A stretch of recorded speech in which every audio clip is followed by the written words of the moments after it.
ពេលដែលយើងធ្លាក់ដល់0ឬក៏ក្រោម0ហ្នឹងយើងត្រូវទទួលស្គាល់ការពិតមួយថាគឺយើងមានស្ថានភាពមិនដូចមុនទេយើងមិនមានសិទ្ធិសេរីភាពនៅក្នុងការដើរហើរឬក៏ជជែកជាមួយមនុស្សច្រើនប្រភេទទេពេលហ្នឹងយើងត្រូវរើសយកមនុស្សប្រភេទដែល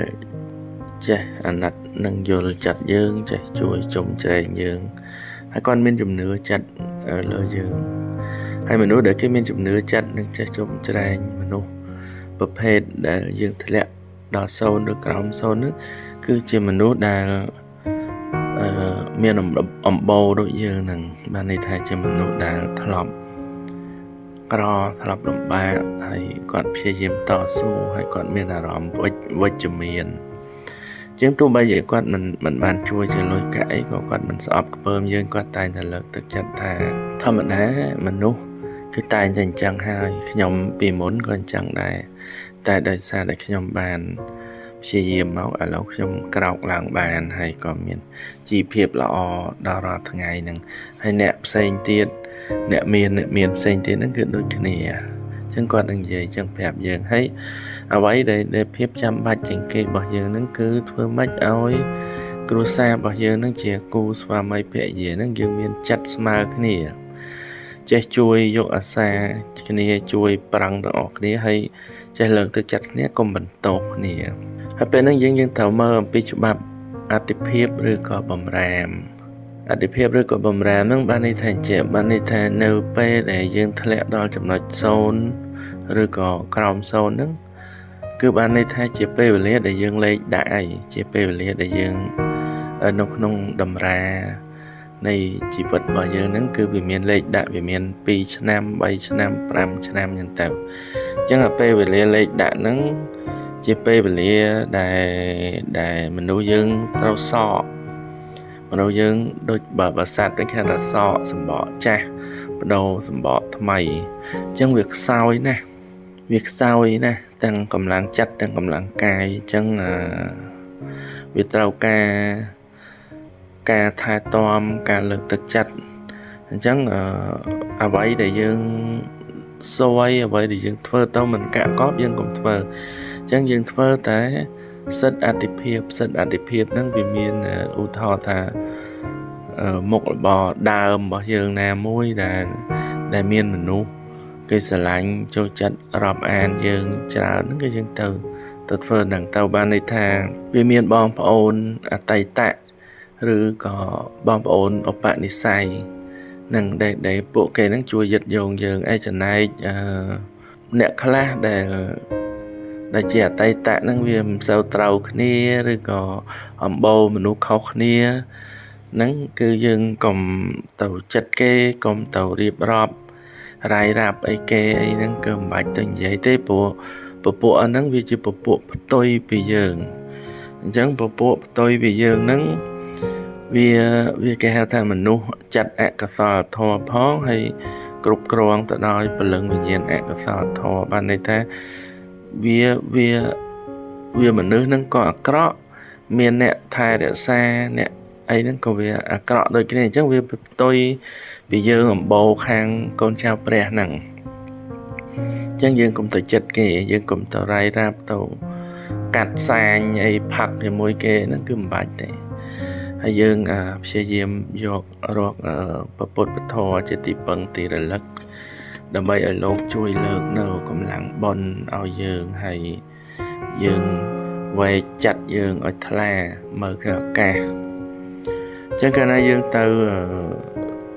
រកភាពត្រជាក់ជាសុខនៅក្រោមលំអងព្រះបាទរបស់ព្រះសម្មាសម្ពុទ្ធព្រះអង្គបរមគ្រូនៃយើងចិត្តយើងនឹងត្រជាក់ហើយមានអំបូរសាងនៃសេចក្តីល្អហ្នឹងគេមកជួយយឹតយងយើងហើយពេលហ្នឹងជាពេលវេលាដែលយើងមានព្រះនៅក្នុងចិត្តហើយបើសិនបើយើងបានប្រព្រឹត្តខុសច្រើនដែរយើងយកការឈូកទៅថ្វាយព្រះអង្គប្រមាណតសាយក៏បានដែរ3 5 9ហើយមានផ្លែឈើអីតិចទៅហើយតពោលពាក្យថាទូលព្រះបង្គំសូមក្រាបថ្វាយបង្គំព្រះអង្គទូលព្រះបង្គំបានដឹងនៅកំហុសហើយ ចាប់ពីពេលវេលាទៅទូព្រះគុំសាងនៅសេចក្តីល្អនិងដើរតាមមាគ៌ារបស់ព្រះអង្គសូមព្រះអង្គប្រទានពរនិងជួយឲ្យទូព្រះគុំបានរួចផុតចាកទុក្ខនិងមានទ្រព្យមានបរិបូរណ៍ដោយទ្រព្យនិងសុខភាពកតញ្ញូនិងសូមឲ្យមានពញាតល្អបងប្អូនល្អគេមកជួយយឹតយងខ្ញុំម្ចាស់និងខ្ញុំបាទចាប់ដៃខ្ញុំឲ្យក្រាបឡើងអញ្ចឹងព្រះអង្គជួយយើងអញ្ចឹងយើងមានគុណព្រះពុទ្ធពធព្រះសង្ឃជាទីពឹងទីរលឹកហើយពេលហ្នឹងយើងនឹងមានពលឺជីវិតនឹងក្រោកឡើងមកហើយយើងពេលយើងពិបាកយើងជួបបញ្ហាយើងកុំផឹកស្រាបន្លែបន្លប់អីមិនបាច់ទេបើយើងទៅផឹកបន្លែបន្លប់ច្រើនហ្នឹងគឺវាសភាពការរបស់យើងគឺក្រោកឡើងអត់រួចទេយើងនឹងខ្លាចទៅជាមនុស្សប៉ោឡាយយើងនឹងខ្លាចទៅជាមនុស្សដែលនិយាយតែរឿងក្នុងចិត្តនិយាយឲ្យគេសើចនិយាយឲ្យគេខ្ទាស់ខ្ទាលឬបាត់ផ្លូវយើងណាកាលណាយើងនិយាយទៅកាន់មនុស្សដែលគេល្អនៅមុខហើយខាងក្រោយអាក្រក់ហ្នឹងគឺគេនិយាយពីមួយទៅមួយគេនឹងបាត់ផ្លូវយើងហើយគឺលែងមានអ្នកចង់រស់ស៊ីជាមួយយើងហើយតើណាគេរើសអើងយើងកាន់តែទ្រង់ទ្រាយធំអញ្ចឹងយើងត្រូវនៅក្នុងរង្វង់តូចមួយដែលមានបងប្អូនល្អបញ្ញាតិមិត្តល្អនិងមានគុណព្រះពុទ្ធហើយមានពធព្រះសង្ឃជាទីពឹងទីរលឹកនឹងឯងហើយពេលដែលយើងសម្អាតនៅចិត្តកាយស្អាតនឹងទេវតាលោកតាមថែលោកនឹងប្រទាននៅទ្រព្យនៅកតញ្ញូនៅទ្រព្យសម្បត្តិដែលយើងចង់បានហ្នឹងហើយអញ្ចឹងយើងនឹងសកសម្បកថ្មីហើយផ្លាស់នៅសម្បកចាស់មកយើងនឹងក្លាយទៅជាបុគ្គលម្នាក់ដែលពោរពេញទៅដោយភាពល្អប្រសើរតិចជាសុខហ្នឹងសុខដល់ខ្លួនយើងដល់គ្រួសារនឹងនាំសេចក្តីសុខដល់អ្នកដទៃជាទីពឹងទៀតហ្នឹងអញ្ចឹងយើងធ្វើអញ្ចឹងទៅហើយពេលជួបបញ្ហាយើងប្រឹងរកលុយបដូរផ្ដាច់យើងកុំខ្ចីពីមួយដោះទៅមួយខ្ចីពីមួយដាក់ទៅមួយយើងសុខចិត្តសុំការយោគយល់ពីគេទៅហើយប្រឹងរកដោះគេតាមតាណាហើយយើងនឹង